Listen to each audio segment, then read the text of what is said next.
بسم اللہ الرحمن الرحیم۔ جی السلام علیکم میرے پیارے دوستوں ساتھیوں، جیسا کہ آپ کو پتہ ہے کہ میں آپ کے لیے روزانہ ایک نئی اچھی اور بہت ہی پیاری ویڈیو کے ساتھ حاضر ہوتا ہوں، جس میں ایک بہت ہی سبق آموز اور اچھا قصہ آپ کے لیے لے کے آتا ہوں۔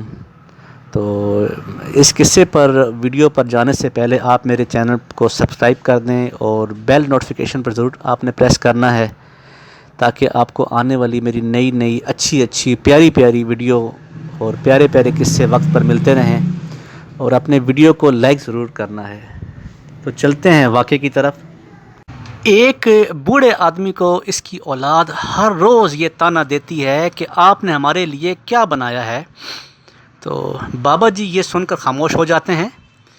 تو اگلی صبح پھر اسی بحث کو لے کر بچے اپنے بوڑھے باپ کا جینا حرام کرتے ہیں، اور بیچارہ بوڑھا باپ صبر کے ساتھ ساتھ اپنی اولاد کے اس طعنے کو بھی سہتا ہے، اور لیکن خاموش رہتا ہے۔ جب اس کی موت کا وقت قریب آتا ہے تو بوڑھا بستر مرگ پر لیٹ گیا تو جاتے جاتے اپنے بچوں کو ایک کاغذ دے گیا، جس پر لکھا تھا کہ اس گھر کے نیچے میری عمر بھر کی جمع پونجی ہے، اور ایک بھاری خزانہ ہے، کھود کر نکال لینا۔ یہ پڑھنا تھا کہ بچوں کی خوشی کا کوئی ٹھکانہ نہ رہا۔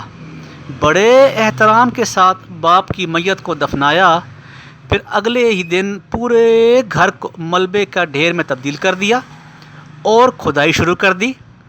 کھدائی کرتے کرتے ان کی نظر ایک چھوٹے سے صندوق پر پڑی، جسے کھولا گیا تو اس میں ایک پرچی پڑی ہوئی تھی، جس پر لکھا تھا کہ اگر تم سب اتنے ہی مرد ہو نا تو اس گھر کو دوبارہ بناؤ جیسے میں نے اپنا خون پسینہ بہا کر تعمیر کیا تھا، تمہارے سوال کا جواب تمہیں مل جائے گا۔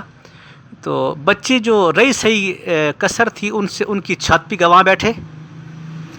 آج کل کا نوجوان ماں باپ کی خدمت گزار ہو یا نہ ہو، لیکن یہ سوال ضرور پوچھتا ہے کہ ہمارے والدین نے ہمارے لیے کیا بنایا ہے۔ جنہوں نے بنایا ہے وہ بھی اذیت میں جی رہے ہیں۔ سچ پوچھو تو ایسی اولادوں کے ساتھ ایسا ہی ہونا چاہیے جیسا اس بابا جی نے کیا ہے۔